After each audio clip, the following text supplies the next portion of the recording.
CTS를 시청하시는 시청자 여러분 안녕하세요. CTS 스페셜 크리스천 초대석의 김정희 사모입니다. 전임은 목사입니다. 목사님, 저를 교회로 사용했던 교회 혹시 들어보셨나요? 잘 알지요. 아, 그러세요? 옛날 차 없는 거리에 중앙교회. 네, 맞습니다. 오늘 저희가 모신 손님이시기도 하신데요. 90년 역사 동안 목포 시민과 함께 해오셨던 또 우리 목포 중앙교회 목사님과 성도님들 오늘 모셨습니다. 안녕하세요. 안녕하세요. 네. 반갑습니다. 네, 오늘 이렇게 나와주셨는데요. 시청자 여러분께 인사 말씀 한마디씩 해주시지요. 안녕하십니까. 목포중앙교회를 담임하고 있는 김무량 목사입니다. 네, 목포 중앙교 이완근 장로입니다. 박종도 장로입니다. 김성수 장로입니다. 이용순 장로입니다. 안녕하세요. 이수연 집사입니다. 목사님 그리고 장로님 또 유일하게 집사님 오셨는데 이렇게 반갑습니다. 네. 그 중앙교회 그러면 목포에서 다 잘 알거든요. 그런데 그래도 우리 시청자들 중에 모르는 분들이 있으니까 중앙교회에 대해서 우리 장로님께서 좀 간단하게 소개해 주시겠습니까? 네, 우리 목포 중앙교회는 90년 전에 양동교회 남교동 구역 식구들이 별도로 기도원으로 시작해서 교회를 설립하자 해서 미국 처녀 선교사 마윌레 양의 그 설립으로 남교동에서 남교동 희석 유치원에서 설립되어 가지고 죽동으로 옮겨서 죽동에서 있다가 1957년도에 목포의 상가의 중심지인 무안동으로 옮겼습니다. 절 옆에 교회가 있는 것은 보았지만 네. 절간이 교회로 바뀐 건 참 특이한 것 같아요. 제가 그러니까요. 1970년 후반인가 제가 잘 아는 분이 그 목포 중앙교회에서 노회가 있었고 목사 안수를 받았어요. 광주에서 70년대 후반에 왔는데 예배당 분위기가 너무 새로운 거예요. 우리하고는 다른 거예요. 보니까 절간을 개조했다고 그러는데 우리 김성수 장로님 그 절간을 매입해서 교회가 되게 된 어떤 특별한 사연이 있었을 거 아닙니까? 예, 그 당시 그 죽동교회 자리에서 네.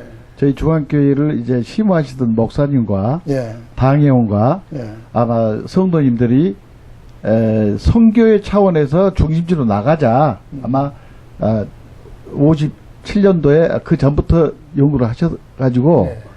처음에는 절 자체에서 교회가 매입한다니까 반대를 하니까 제3자를 통해서 매입을 하게 됐습니다. 그래서 저희가 이제 아무래도 인구가 많은 무안도로 가면 교회가 더 성장하고 이 지역사회에 크게 선교 사업에 힘을 주기 위해서 아마 그 당시 선배님들이 옮기신 것 같습니다. 네. 그럼 목포 중앙교회가 처음 시작하게 된 것은 어떻게 시작을 하게 되신 건가요? 예, 90년 전에 저희 교회는 100년 전만 해도 이 무안동하고 여기 양동하고 사이에 바닷물이 왔다 갔다 했답니다.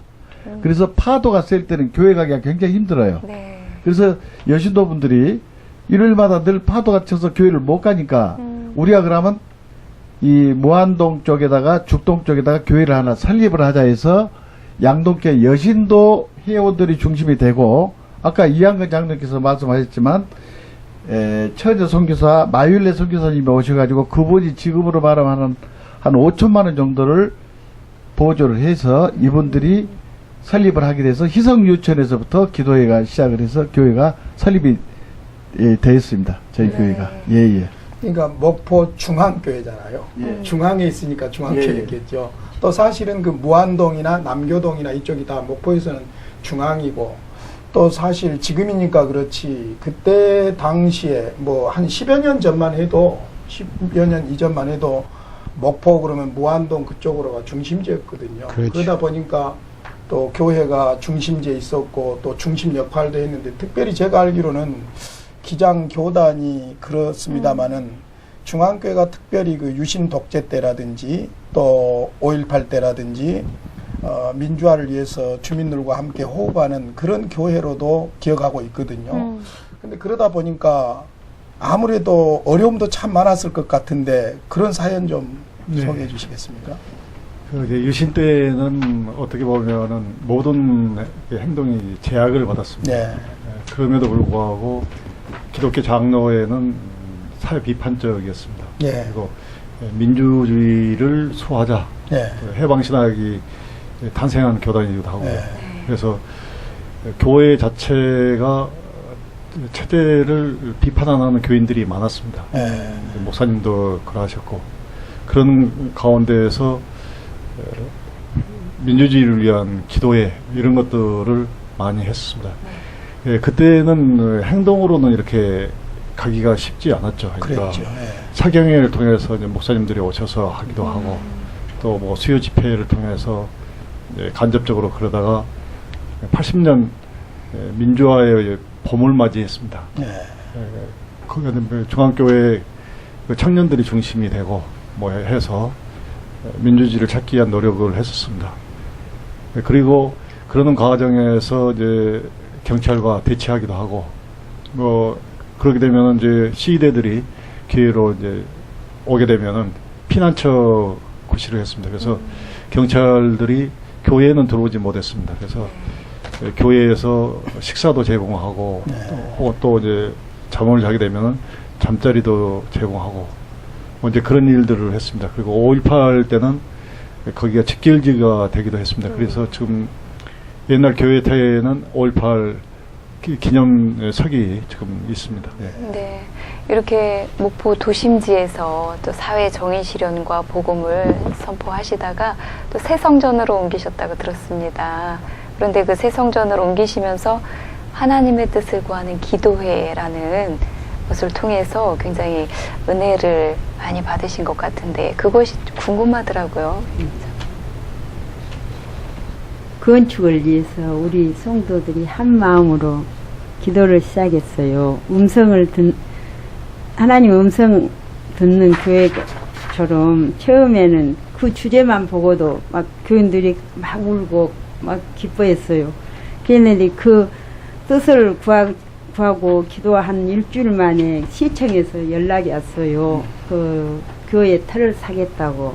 그래서 우리 성도들이 다 하나님 앞에 감사했습니다. 네. 그러니까 성전을 옮기자 할 때 기도회를 했다. 기도회를 했고 그 기도 응답으로 이제 시청에서 이렇게 그 옛 예배당터를 매입해 주셨다. 이제 거기까지 그러니까 기도로 이렇게 다 해오셨구만요. 근데 또 새 이제 성전은 옛 성전은 팔렸다, 예배당은 팔렸다 하더라도 또 새로운 부지를 구입해야 될 거 아닙니까, 목사님? 거기 과정이 좀 더 궁금해요. 예. 그런 일련의 과정이 하나의 연속이었었습니다. 그래서 제가 14대 담임 목사로 부임을 했을 때 우리 교회가 그동안 많은 어려움을 겪었어요. 민주화를 통해서 어려움을 겪었지만 또 영적으로는 교회 건축을 놓고 이견들이 분분해서 분열도 되는 아픔을 겪었고 또 시에서 매입하겠다는 그런 그 의사도 철회를 했고 그래서 우리는 상당히 암담한 가운데 있었습니다. 그래서 어떻게 보면은 지금 고백하면은 이제 뭐 부끄러운 얘기지만 될 일도 안 되는 교회 같아 있었습니다. 그때 목사님이 부임해 계셨고. 그래서 제가 부임해서 목사로서 진단을 하기에 여기는 사람의 입김이 너무 셌다는 결론을 가지게 됐어요. 그래서 성령께서 교회를 인도하셔야지 원래 교회는 안 될 일도 되게 만드는 것이 정상인데 그래서 우리 교우들에게 제가 그랬습니다. 앞으로 부동산을 다니지 말고 기도를 합시다. 그래서 하나님의 뜻을 구하는 전교회 특별 새벽 기도에 플래카드를 걸어놓고 기도회를 시작하니까 교인들이 그 제목만 보고도 감동됐을 때 울기 시작하더라고요. 기도가 끝났는데 일주일인가요? 지나가면서 제가 운전을 하고 있었는데 안 사겠다던 목포시청에서 전화가 온 겁니다. 교회터를 매입을 하기로 결정을 했노라고. 그때 이제 하나님께서 길을 열어주시기 시작한 거죠. 그래서 이제 교회는 여러 가지 긴 과정을 통해서 매각이 됐고 우리가 새로 나가야 되잖아요. 나가면서도 그러니까 땅을 선택을 하는데 우리 교우들이 다 훌륭한 분들이고 잘하셨지만 그거는 좀 실수를 하신 것이 항상 사람의 생각으로 결정을 하려고 했어요. 그래서 제가 여러분 이제 이런 건 하지 맙시다. 다 내려놓고 앞으로 부동산 절대 다니지 말고 제가 창세기 12장에 나오는 하나님께서 아브라함에게 명하셨던 말씀을 앞에다가 걸어놨습니다. 크게 플래카드로 만들어서 내가 내게 지시할 땅으로 가라. 네. 걸어놓고 그해 초여름부터 연말까지 계속 기도만 했습니다. 근데 연말 12월 31일 됐는데 응답이 안 왔어요. 네. 저는 그때 그것이 시험이라고 생각하고 응답이 안 오면 될 때까지 다시 또 다음에 1월 말까지 연장을 했습니다. 또 응답이 안 왔어요. 또 우리는 계속 기도를 연장해서 하겠습니다 하고 2월 첫 월요일이 돼서 우리 목사들이 월요일날 쉬잖아요. 근데 갑자기 나가고 싶은 마음이 막 드는 거예요. 그래서 제가 집사람하고 같이 차를 타고 지금 우리 교회가 있는 그 신도시 한가운데 있는 데를 지나게 되었는데 거기에 우리 교회라는 아주 조그만 교회가 있었습니다. 근데 예전에 우리 장로님들하고도 그 앞을 왔다 갔다 하면서 아, 저 교회는 얼마나 좋을까. 신도시 한가운데 어쩌면 그렇게 오래전에 이것을 예측하고 저기다 교회를 세웠을까. 너무 부럽다. 너무 부럽다. 그리고 이제 왔다 갔다 했는데 그 교회를 가보고 싶은 마음이 들었어요. 그래서 제가 올라가니까 그 목사님께 사모님으로 나가시려고 하다가 멀리서 누가 오니까 기다리시더라고요. 제가 인사를 하고 목사님 안녕하세요. 목포중앙교회 김무량 목사입니다. 근데 이 교회 터가 너무 아름답고 좋습니다. 어쩜 이렇게 좋은 터를 선택을 하나님께서 주셨을까요? 그랬더니 그분 입에서 놀라운 말이 나왔습니다. 목사님 어저께 이거 우리 재직회를 열어가지고 이 교회 터를 매각하기로 재직회에서 결정을 했는데요. 그러더라고요. 지금 예배당짜리. 예, 맞습니다. 그 말씀을 듣는 순간 목사님 부동산에 나가지 마십시오. 가만히 계십시오. 부동산에 가시면은 복비를 오히려 줘야 될 거 아닙니까? 우리 교회가 목사님 교회 선교 헌금을 하겠습니다. 우리 교회가 이거 살 테니까 나가지 마십시오. 그리고 제가 그때 휴대전화로 우리 장로님께 전화를 걸었습니다. 장로님 빨리 오세요. 어디 우리가 불화했던 교회 아시죠? 그리고 빨리 오십시오. 전부 다 전화를 했더니 한 30분 안에 다 오셨어요. 그래가지고 이 교회가 어저께 이 부지를 팔기로 재직회를 했답니다. 그랬더니 장로님들이 막 서로 써갖고 목사님 이건 하나님 응답입니다. 그래가지고 그 주변에 있는 밭까지 해서 다음날 2시간 만에 다 샀습니다. 그게 좀 몇 평입니까? 지금 장로님 910평.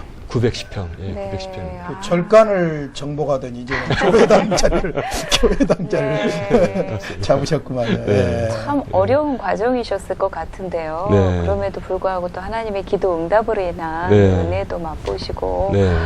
또 그 가운데 또 업자를 선정하는 과정에 있어서도 참 특별하셨던 것 같아요. 예, 저기 건축위원회를 구성했습니다. 그러니까 여기 나와 있는 이제 장로님 4분 가운데 3사람이 그때 건축위원들입니다. 네. 건축위원회를 구성하고 이제 목사님은 건축에서 이제 빠지시고 건축위원회를 구성을 해서 처음 한 게 이 건축 중에 시험에 들지 않아야 된다. 그렇죠. 네, 그 시험에 들지 않으려면은 어떻게 하는 게 좋을 것인가. 네.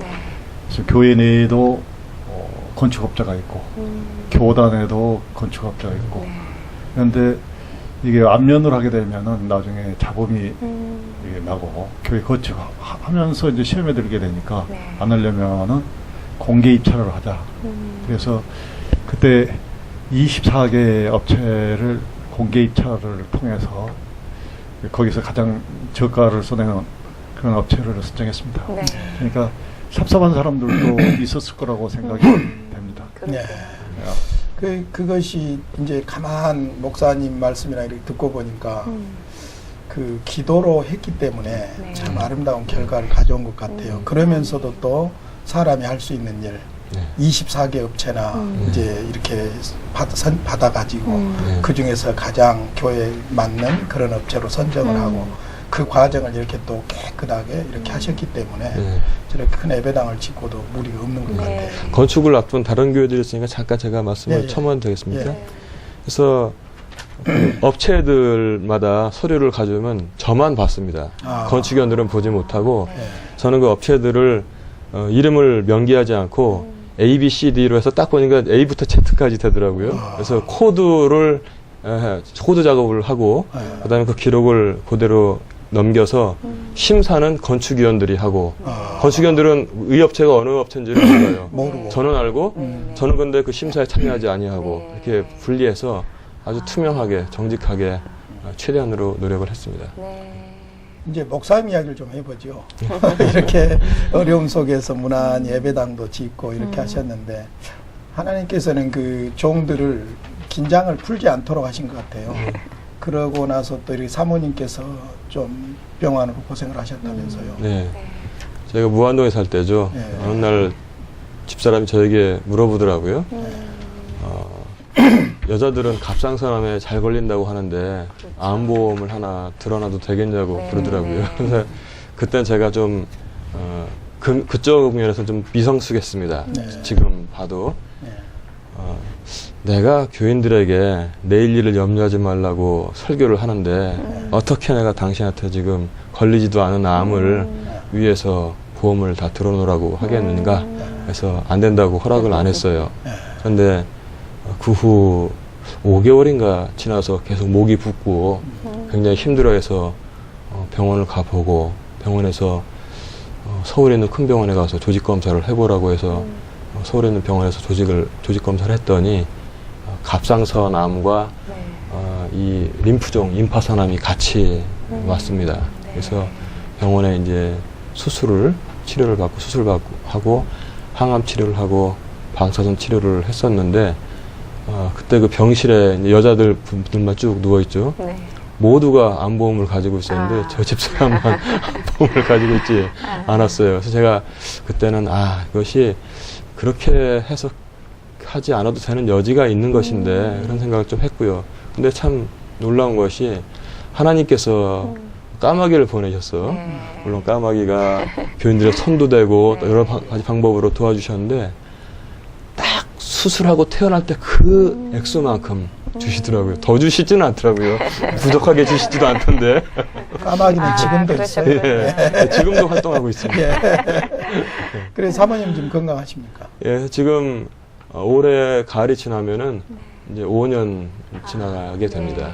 근데 또 설상가상으로 목사님께서도 건강이 안 좋으셨다면서요. 예, 제가 2년 전에 우측 뇌에서 이제 종양이 발견돼서 예, 뇌 수술을 받았습니다. 뇌종양으로 제가 치료를 받아야 했습니다. 그러셨어요. 그리고 수술하시고 회복하시고 첫 강단에 서셔서 설교하실 때 굉장히 남다르셨을 것 같아요. 네, 어떠셨어요, 목사님?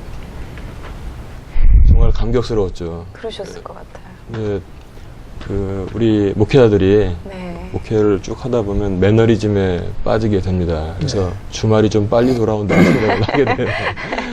그런데 수술 후에 제가 강단에 올라섰을 땐 교인들도 모두 박수를 쳐줬고 저도 눈물이 줄줄 흘렀는데 정말 감사하죠. 새 생명을 얻었기 때문에. 근데 그 말씀을 전하는 그 순간이 그렇게 소중하다는 것을 제가 가슴으로 깨닫고 마음가짐이 많이 달라진 면이 있습니다. 그 역사와 전통이 있는 교회가 참 장점도 있고 또 단점도 있는데 저도 역사와 전통이 있는 교회에 부임해 가지고 23년째 지금 부임하고 있는데 그 참 정말로 그 인간적으로 어떻게 할 수 없는 고질적인 그런 아픔들이 있거든요. 그런데 이제 잠깐 이렇게 간증을 듣는 중에도 하나님께서 그 예배당 짓는 과정에서도 여러 가지 혼란스러움을 정리해 주시고 회복해 주시는 그런 면이 있고 또 그것을 목사님에게 하나님께서 온몸으로 느껴봐라. 그래서 또 사모님도 아프시고 회복되고 목사님도 아프시고 회복되고 이제 잠깐 흘러가는 말씀을 하셨지만은 회복되고 나서 강대상에 설교하러 올라갈 때 온 교인들이 박수 쳤다는데 나는 그보다 더한 감동이 있을까? 그래서 듣기만 해도 저는 좀 눈물이 나올 정도거든요. 근데 아마 목사님 제 생각 같아서는 그런 일들로 인해서 목사님의 목회관이라든지 또 설교하는 패턴이라든지 이런 것들에 현저한 변화가 분명히 있었으리라고 봐요. 뭐 잠깐 들으니까 무슨 뭐 도로 뭐 마네킹 뭐 그런 것도 은혜 받고 하셨다는데 그런 변화된 이야기들 좀 해주실래요? 그 집사람이 아픈 것과 제가 또 크게 아픈 것이 전부 다 건축이 되어가고 있던 과정과 그다음에 저는 건축 마무리한 후에 아팠는데 어느 날 겨울에 제가 목포 검무소 서울에 갔다 오다 목포 검무소를 통해서 이제 목포로 들어오고 있었습니다. 근데 도로에 보면은 공사를 알리는 수신호 보내는 마네킹 네. 있잖아요. 네, 웃으면서 네, 이제 이렇게 네. 흔들고 있었는데 그 마네킹이 바람이 세게 불어서 땅에 넘어져 있었어요. 아, 넘어져 있었는데 물론 기계니까 그렇지만 똑같이 웃으면서 계속 손을 흔들고 누워서 넘어져서도. 흔들고 있습니다. 예. 네. 저는 차를 타고 옆에 지나가면서 그 마네킹을 봤는데 얼마나 가슴이 찡했는지 몰라요. 속이 울컥울컥했습니다. 아, 시편 150편에는 무릇 호흡이 있는 자마다 여호와를 찬양하라라고 이제 시편이 끝나고 있는데 저 마네킹은 넘어졌어도 자기에게는 호흡과 마찬가지인 전깃줄 하나가 연결돼 있다고 해서 계속 누워서도 똑같이 웃으면서 그것도 이걸 손을 흔들고 있구나. 그래서 아, 나도 만약에 이 하나님께서 나의 이제 이 땅에서의 생활의 끝을 언젠가 주시면은 저렇게 하던 일을 웃으면서 계속 하다가 하늘나라 가야겠다. 그런 마음을 제가 가지게 되었습니다. 근데 그 후에 제가 컨디션이 이상하고 또 거리 감각도 느껴지지 아니하고 앞에 시야가 막연하고 굉장히 몸이 불편해서 병원에 가서 진단을 받아봤더니 오른쪽 뇌에 종양이 있다고 의사가 얘기를 해서 그 마네킹 생각이 나더라고요. 그래서 마무리를 잘 해야겠다. 그래서 일단 신방을 서둘러서 계속 마무리를 하고 그때 신임 장로님들이 피택 상태에 있었어요. 그래서 임직을 하지 못하는 상태였기 때문에 노회 우리 어른들을 찾아다니면서 우리 교회 임직식을 제일 먼저 해달라고 해서 이분들이 5월 11일 날 그때 좀 5월 9일인가요? 임직을 다 마치고 첫 당회를 소집을 해서 제가 이러한 질병이 있어서 이제 다음 주에 서울에 가서 수술을 받아야 되니까 만약에 불편하게 되거나 잘못되면은 교회 법에 의해서 선임 장로님이 알아서 교회를 잘 이렇게 인도하시라고 네. 그리고 서울로 올라가 기억이 납니다. 다시 내려올 것인가. 네, 그때는 이제 하나님 손에 예, 네, 맡겼으면 좋겠습니다. 그러셨군요. 목사님 육사 출신이시라고 들었습니다. 예. 어떻게 목회를 하시게 된 계기가 궁금해요. 예. 저는 육사를 40기로 입학을 했지만 네. 출신은 아니고요. 왜냐면 이제 제가 2학년까지 마치고 네. 3학년 진급을 앞두고 학교를 그만뒀으니까요. 아. 근데 어머니께서 저에게 고등학교 때부터 목회자가 되기를 바라셨는데 네. 저는 게 싫더라고요. 네. 참 따분해 보이는 직업으로 제가 이렇게 알고 있었기 때문에 원래 꿈꿔왔던 대로 육사를 입교를 했는데 거기서 철저하게 하나님께 헌신된 선배를 만났습니다. 제가 1학년 때 우리 분대장 생도했던 4학년 선배가 계셨어요. 그래서 네. 그분이 저를 신앙으로 간곡하게 인도하시고 저를 위해서 기도를 정말 많이 해주셨습니다. 그분 통해서 제가 그때까지 제가 세례를 안 받고 있었습니다. 세례는 다 살다가 사람은 불완전하니까 죽기 직전에 딱 받고 하늘나라 가야겠다. 영악스럽구만. 그런 생각을 제가 가지고 있었는데 그 선배님 인도로 기독생도회에서 활동을 하게 되고 또 제가 몸도 아프고 그분이 많이 기도를 해주셨습니다만 몸도 아프고 또 이 커리어에 대해서 회의를 많이 품게 되고 여러 가지 복합적인 한 가지 이유로 사람이 길을 바꾸지 않거든요. 그렇죠. 복합적인 이유로 이제 길을 바꿔야겠다고 생각을 했습니다. 네. 그래서 주말에 집에 가서 어머니께 말씀드리면 또 반대로 이제 어머니께서 우리 형편이 없네 안 되는데 어떻게 또 일반 대학을 가겠냐 반대하시더라고요. 막상. 그래서 그 사이를 제가 많이 고민을 1년 더 원래 1학년 말부터 고민을 했는데 2학년 때까지 고민을 하고 안 되겠다 싶어서 막차를 탄다고 생각하고 길을 바꿨습니다. 잘하셨습니다. 그래서 신학을 공부하게 됐습니다. 네.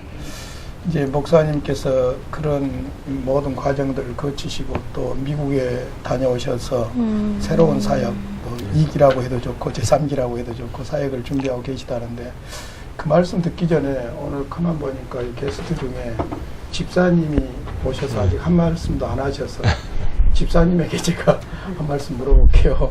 뭐 그 우리 교회 자랑이라든지 아니면 우리 목사님이 뭐 어떤 면이 좋다든지 그런 한마디. 저희 교회는 네. 장로님들이 물론 기도도 많이 해주시고 또 여신도의 권사님들 또 여러분들 기도해 주시지만 물론 성도들도 하나같이 다 기도하고요.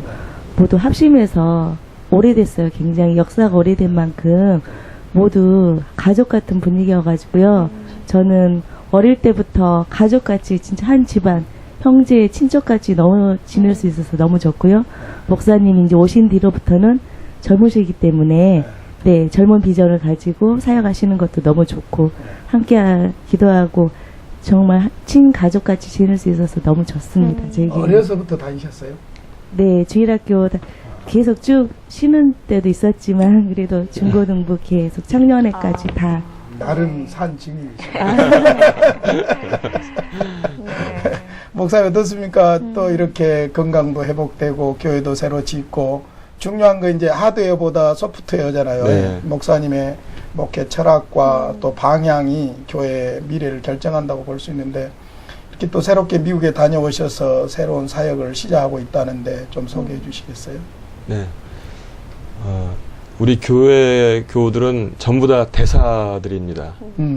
세상의 대사는 따로 있지만 제가 2년 전에 송구영신 예배 드리면서 온 지구상의 223개국의 그 기도 제목을 다 놨어요. 국기를 그려가지고. 그래서 전부 다 앞에 나와서 성찬을 받고 한 나라씩 뽑았습니다. 자기가 뽑은 나라에 이제 그분이 이제 기도 대사가 되는 거죠. 그 나라를 위해서 이제 기도하는 거예요. 저도 이제 물론 한 나라를 뽑았죠. 네. 뽑았는데 제가 뽑은 것은 파푸아뉴기니를 뽑았습니다. 그래서 파푸아뉴기니를 위해서 무엇을 기도해야 될까? 근데 기도 카드 뒤를 넘겨봤더니 파푸아뉴기니아에 대해서 쭉 소개를 하면서 파푸아뉴기니아에서는 항공 선교가 굉장히 중요하기 때문에 항공기들의 안전 운항을 위해서 항상 우리가 기도해야 되고 다른 또 기도 제목들도 써 있더라고요. 제가 그 순간에 항공 선교 이게 무엇인가? 그래서 이제 여러 루트를 통해서 조사를 해봤더니 우리는 알지도 못하고 있었던 것을 미국 교회는 이미 반세기 전부터 꾸준하게 해오고 있었더라고요. 항공 선교는 모토가 이렇습니다. 항공기는 복음을 가장 빨리, 가장 멀리, 가장 안전하게 전하는 수단이다. 이런 모토를 가지고 크리스찬 파일럿들이 선교회를 조직을 해서 미국 교회는 후원을 하고 이 사람들이 도저히 가지 못하는 지역까지 계곡도 넘어서 밀림도 넘어서 그리고 산꼭대기에도 사는 부족들이 있거든요. 근데 거기에 소형 항공기는 한 300m의 활주로만 있어도 충분히 착륙을 하고 이륙을 합니다. 그래서 다른 나라 선교사들은 꿈을 꾸지 못하고 접근하지 못하는 데를 그들은 다 가서 말씀을 전하고 교회를 세우고 약품을 전달하고 또 식량을 전달하고 그런 사역을 하는 것을 보고 제가 굉장히 많이 놀랐어요. 그래서 우리나라가 선교 2위 대국이라고 하는데 양적으로는 성장을 했는데 선교의 질적으로는 이렇게 모르고 있구나 이렇게 생각을 제가 하게 됐고 수술 후에 몸이 완전하게 회복이 되어서 아무런 후유증이 없어서 이제 안식년을 갈 때가 됐거든요. 그래서 장로님들은 또 저를 또 위해 주시니까 성지순례도 갔다 오고 좀 쉬라고 말씀하셨는데 제가 그럴 바에야 나를 미국의 비행학교로 보내달라고 제가 그랬어요. 그래서 제가 작년에 미국의 비행학교로 가서 조종사 교육을 받았습니다. 그 항공 선교가 우리 목포 쪽하고도 좀 관련이 있어요. 네. 왜냐하면 그 90년대에 미국에서 항공 선교를 가져오신 분이 누구냐면은 아세아 연합신학대학 지금 네. 총장이신 네. 김영욱 박사님. 그분이 가져오셨어요. 네. 그분이 어디 분야면 도초도 분입니다. 신안 도초도 분이에요. 네. 그래서 그때 저희들도 그 돕고 했던 그런 기억이 납니다. 네. 근데 이제 그 중요성이 대단하더라고요. 네. 이제 우리가 사실 그래서 그러면서 이제 목포 전에 이제 비행장 군사 시설이죠. 네. 그 비행장에 가서 비행기도 띄우기도 하고 이렇게 했던 그런 기억이 나는데 목사님께서 그걸 발견하셨구만. 네. 네. 그럼 이제 훈련도 받으시고 또 구체적으로 그쪽으로 사역을 하시겠네요. 그래서 제가 가서 조종사 이제 훈련을 받고 면허를 받았죠. 네. 그래서 제가 미국 미연방 항공청에서 발행한 이제 육상 단발기 파일럿 면허를 받았습니다. 그리고 오로빌이라는 도시에 올라가서 거기서 이제 계기비행 훈련을 마쳤고요. 그래서 이제 귀국을 했는데 귀국을 하는 이제 도중에 이제 제가 하와이에 가서 열방대학에 참석을 했습니다. 네. 그래서 열방대학에서 교육을 받으면서 선교 비전에 대해서 많은 것을 배웠는데 의외로 열방대학에 가서 제가 항공선교를 아무도 모르게 포기를 했어요. 왜냐면 생각을 해보니까 이게 항공선교라는 게 너무나 어마어마한 일이거든요. 저도 고민을 지금 했거든요. 장로님들이 경비행기 하나 사셔야 될 텐데 지금 그 생각을 했는데.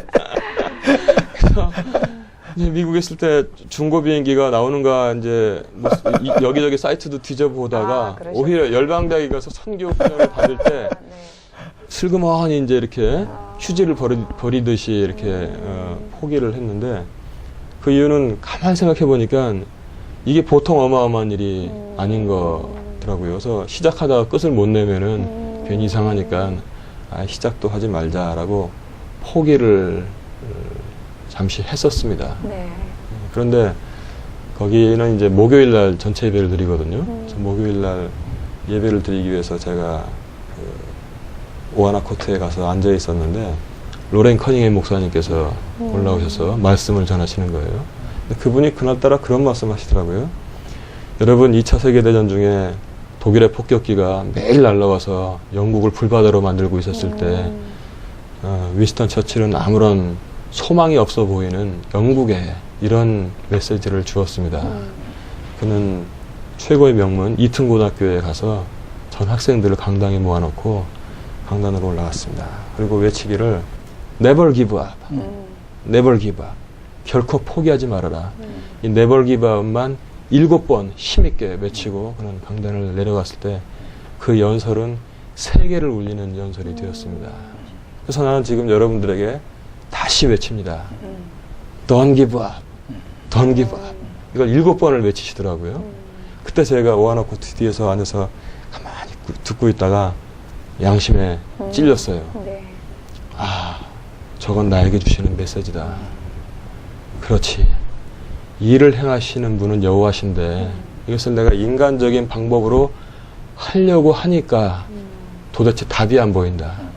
그런데 항공선교를 편하게 하자. 하나님께서 하신다. 나는 그냥 그 뒤를 쫓아가면 되는 것이다. 그래서 포기했던 항공선교를 다시 그때 이제 잡았습니다. 네. 그리고 귀국해서 지금까지 뭐 된 건 없어요. 그렇지만 이제 한국 교회 알리고 또 젊은 청년들을 교육을 시키고 비전을 갖게 하고 이걸 꼭 제가 해야 된다는 법은 없거든요. 한국 교회가 알려서 큰 교회가 마음먹으면 지금 방송을 보시는 분들도 계실 텐데 한순간에라도 시작할 수 있는 것입니다. 그래서 이 한국 교회가 항공선교를 하게 되면은 저는 할 일을 했다고 생각하고요. 그 다음에 만약에 한국 선교사가 조종사가 돼가지고 비행기를 몰고 날아가게 되면 저는 그의 지경이 100배는 넓어질 거라고 생각을 합니다. 이제 목사님께서 목사도 하시고 파일럿까지 하시려니까 좀 무리가 됐던 것 같고 개인적으로 할 일이 있고 교회적으로 할 일이 있고 네. 또 협력해서 할 일이 있고 그럴 네. 것 같아요. 네. 그러니까 항공선교도 그 중요성이나 이런 걸 보면은 이제 목사님께서 지금 비전을 제시하고 청년들을 훈련하고 또 교회가 할 수 있는 일을 도와주고 하는 그런 일들이 네. 결코 포기하지 않는 일이죠. 예, 맞습니다. 네. 그것도 이제 목사님께서 하시는 일 중에 그 목포에 옛날에 중앙유치원도 유명했잖아요. 저희 세안교회도 공생유치원이라고 가지고 유명한 유치원인데 네. 유치원을 다시 시작하셨다면서요. 예, 우리 그 말씀은 네. 한번 해주실까요? 네. 그 어린이집을 시작을 했습니다. 아, 그렇습니까? 예, 유치원 허가증을 이제 반납을 그때 안 했어야 되는데 네. 해버려가지고 유치원은 하기가 어렵기 때문에 어린이집을 시작을 했는데 처음에 그 원생들이 한 3명이었는데 지금은 3년에 118명 정원이 다 차 있습니다. 그리고 어린이집이 요즘 많이 생겼습니다. 많이 네. 생겼는데도 불구하고 저희들이 선교를 목적으로 어린이집을 운영하기 때문에 뭐 유기농에다가 교회 이익을 위한 것이 아니고 선교를 위한 것이기 때문에 신뢰를 좀 받아서 네. 원생들이 좀 대기 상태에 있습니다. 네. 그 말씀에 제가 감동을 받은 적이 있는데요. 그 우유, 어디 다른 데에서는 제일 싼 우유가 어떤 겁니까? 해서 이렇게 보급을 받아서 하는데 중앙교회에서는 제일 좋은 우유가 어떤 겁니까? 이렇게 물어보셨었다면서요. 그러니까 그 애들한테는 저희들의 애들이요. 네, 그렇죠. 그리고 걔네들이 어렸을 때를 기억한다면은 교인들이 될 가능성도 많은 거고요. 그러니까 그렇죠. 우리가 할 수 있는 것은 가장 고급으로 하다. 아이들에게. 그래서 이제 그걸 이제 학부형들이 어느 날부터 이제 아시게 된 거죠. 네. 네. 그래서 그것으로 해서 세교가 한 가정이 늘었습니다. 그러셨어요. 그 우유 사업을 하는 분이 네. 이제 납품을 하러 이제 뚝 다니시는데 네. 다른 어린이집에서는 이제 제일 싼 거를 이제 골랐나 보죠. 네. 근데 이제 우리는 최고로 제일 좋은 게 무엇입니까? 상품을 보니까 그분이 다른 걸 권했어요. 다른 데선 다 이런 거 한다고 해도 우리는 최고가 무엇입니까? 했더니 이게 제일 비싸고 좋은 겁니다. 네. 이렇게 말을 하셨나 봐요. 그거를 우리에게 주십시오. 이제 아이들을 먹였어요. 네. 현재 그분이 집에 가서 야, 이상하다. 다른 데선 제일 싼 것을 찾는데 여기서는 왜 그걸 권했는데도 불구하고 제일 좋은 것을 고집을 할까? 저런 양심을 가지고 운영하는 어린이집이라면 나도 애들 보내겠는데 난 애들이 다 컸으니까 그 교회를 나갑시다. 그래가지고 그분이 온 가족이 지금 네. 우리 교회를 나오고 있습니다. 한 가지만 보면 여러 가지를 할 수 있죠. 네. 근데 이제 또 복음 전파에 또 선교에 관심도 참 많이 있으신데요. 우리 목사님 또 그 병원 전도에 굉장히 주력을 많이 하고 계신다는 말씀을 들었습니다. 네. 그 사역 이야기 좀 해주시죠. 이만한 노력이 있다면요. 네. 그래서 젊은이들에게 쏟을 때 전도가 잘 되지 않더라고요. 바쁘니까. 그렇죠. 근데 어린아이들은 잘 되고 네. 또 이제 인생의 황혼기에 있는 분들은 잘 됩니다. 네, 우리가 맞습니다. 효과적으로 볼 때 이제 어린이집 사업도 하니까 이제 물론 젊은 분들도 추수감사들 통해서 많이 전도를 새생명 축제 전도하지만 평소에 할 수 있는 것은 연로한 분들 네. 병원을 여기저기 찾아다녔어요. 네. 매번 찾아가서 기도해드리고 또 뭐 드릴 거 있으면 드리고 그리고 이제 이 병원 저 병원을 다 돌면서 한 그렇게 1년 고생을 했더니 어느 한 병원에서 우리 병원에 고정적으로 오라고 할머니 할아버지들을 모아주시더라고요. 네. 그러니까 굉장히 수월하게 됐죠. 그래서 저는 네. 우리 교회가 또 하나 거기 있다고 생각이 돼요. 그래서 그분들 아무런 인생에 낙이 없지 않습니까? 맨 처음에 갔을 때는 얼굴이 굳어 있었고 밝지 않았는데 꾸준하게 가니까 이제 소망이 생긴 거예요. 잘 웃고 박수도 잘 치시고 얼굴이 환하게 변해갑니다. 네. 근데 이제 우리가 언젠가 다 하늘나라 가는데 네. 이제 하늘나라의 소망이 이제 보기 시작한 거죠. 그래서 그것도 하나님께 감사드리고 네. 또 우리 교회 또 하나가 병원 안에 있는 것으로 알고 이렇게 섬기고 있습니다. 그 목사님 앞으로 계획이나 또 기도 제목 있으시면 네. 마지막으로. 네, 그래서 우리 교회는 그 교회 건축을 하면서 부자가 된 교회예요. 네. 우리는 일절 빚을 지지 않았습니다. 아, 우리가 정직하게 하려고 하니까 하나님께서 복을 주시는데 참 교회 건축을 하면서 교회가 풍성해진 몇 안 되는 케이스가 아닌가 생각되고요. 네. 그래서 우리 앞에 교회 건축을 하는 와중에 두 필지를 샀습니다. 공원 옆에 붙은 두 필지를 연속된 것을 사서 네. 우리가 지금 90주년을 맞이했는데 100주년을 위해서 지금 그것을 사용할 것입니다. 그래서 여러 가지 지금 생각이 있는데 먼저 기도의 성달을 받아야 되죠. 근데 그것은 교회는 지역사회 교회가 하나 세워지면은 많은 일은 하지 못하더라도 최소한 그 지역사회의 눈물은 닦아줘야 된다. 그 생각을 하거든요. 근데 제가 부목사로 있을 때 조사를 해보니까 발달장애 아동은 피눈물을 흘리고 있고 그 부모들은 피눈물을 흘리고 있습니다. 그러니까 대부분 맞벌이 어려운 가정에서 이제 애들이 방치가 돼서 발달장애 아동으로 고차게 되는데 이 아이들이 초등학교에 입학해서야 담임선생이 그 아이들이 발달장애 아동인지를 발견하게 돼요. 네. 근데 그들을 고치려고 하면 소아정신과나 치료센터를 가야 되는데 이름 있는 데는 1시간에 30만 원, 40만 원 하니까 그들에게는 화중지병이죠. 그림의 떡이 아무것도 아닙니다. 어려운 집 애들이 다 되는데 그래서 그런 또 서비스를 제공하는 데가 별로 없어요. 그래서 저렴하게 제공하는 데는 2, 3년 기다려야 되고 그러면 그들이 어떻게 기다립니까? 고착이 되죠. 그럼 그 아이들이 낙오자가 돼가지고 학교 생활을 마치게 되면 또 자기랑 비슷한 사람이랑 만나서 이 대물림을 하게 되는 거죠. 자기들도 인생 낙오자가 되고 그 아이들도 마찬가지가 되고 근데 그 아이들을 어렸을 때 고치게 되면은 남들하고 똑같이 어깨를 나란히 할 수 있게 되고 잘 자라서 그들의 미래도 열리고 그들의 후손도 잘 살 수 있기 때문에 우리는 발달장애 아동센터를 세워서 이제 기도를 합니다. 하나님 허락하시면 발달장애 아동센터를 세워서 그 부모들이 정말 손쉽게 아이들을 고칠 수 있도록 그래서 부모도 행복하고 또 아이도 행복하고 미래의 배우자 자녀들도 행복하게 그래서 하나님의 영광이 드러나는 일을 하고 싶습니다. 감사합니다. 오늘 이렇게 역사와 전통에 빛나는 중앙교회 목사님과 장로님들 모시고 참 가슴 찡한 이야기를 이렇게 들었습니다. 역사가 오래된 교회가 장점도 있지만 또 단점도 있습니다. 또 역사가 오랜 만큼 갈등도 많은 것이 사실입니다. 그런데 교회가 교회인 것은 단순한 인간의 모임이 아니라 예수의 생명을 모셔드린 사람들의 생명 공동체이기 때문에 문제가 있지만 문제로 끝나지 않고 갈등이 있지만 갈등으로 끝나지 않고 그것이 예수의 생명으로 회복된다는 이게 너무나도 놀라운 사실이죠. 교회 성장학에서 보면은 교회를 생명주기로 설명을 합니다. 우리 인간이 이 땅에 탄생하고 성장하고 성숙하고 그러다가 쇠퇴기를 맞이해요. 그러다가 죽거든요. 교회도 그렇다는 겁니다. 교회도 탄생기가 있고 성장기가 있고 왕성하게 성숙하다가 그 성숙의 기점에서 쇠퇴한다는 것이죠. 그러다 어느 날 교회도 문제가 생긴다는 거예요. 그런데 그 쇠퇴기에서 교회가 다시 회복되고 일어설 수 있는 방법이 무엇이냐? 예수의 생명을 소유할 새 생명들을 계속 공급받는 거라는 겁니다.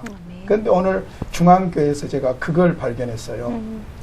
잠깐의 이야기지만은 분명히 교회가 예배당을 짓는 문제에서부터 팔고 또 사는 문제까지 여러 가지 혼란스러운 점이 있었지만은 우리 목사님께서 정말로 성령을 의지하고 중앙교회의 주인이 되신 예수님을 의지하고 기도하고 기도로 이렇게 진행함으로 말미암아 우리의 생각과 다른 하나님의 놀라운 역사를 경험하게 되고 그 감격을 맛보게 되고 그러다 보니까 교회가 아픔까지도 치유되고 회복되고 오히려 하나님께서 중앙교회를 완전히 새롭게 하셔서 새롭게 사용하시는 놀라운 역사의 현장을 오늘 우리가 들었습니다.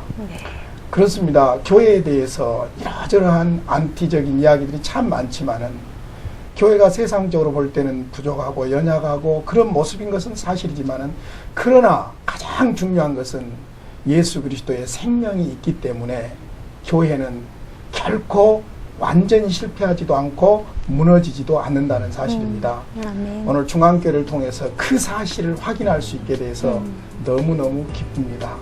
오늘 이처럼 중앙교회를 통해서 역사하신 하나님께 모든 영광을 돌려드립니다. 그리고 아멘. 그동안 이렇게 기도하시며 수고하신 우리 목사님, 장로님들 고맙습니다. 감사합니다. 오늘도 이렇게 장시간 말씀해 주셔서 감사합니다. 감사합니다. 고맙습니다. 네. 본 프로그램은 앱과 홈페이지를 통해서 다시 보실 수 있습니다. 스마트폰과 인터넷을 통해서 CTS 목포 방송을 검색해 주시기 바랍니다. 다시 또 만날 때까지 시청자 여러분 안녕히 계십시오. 안녕히 계세요. 감사합니다.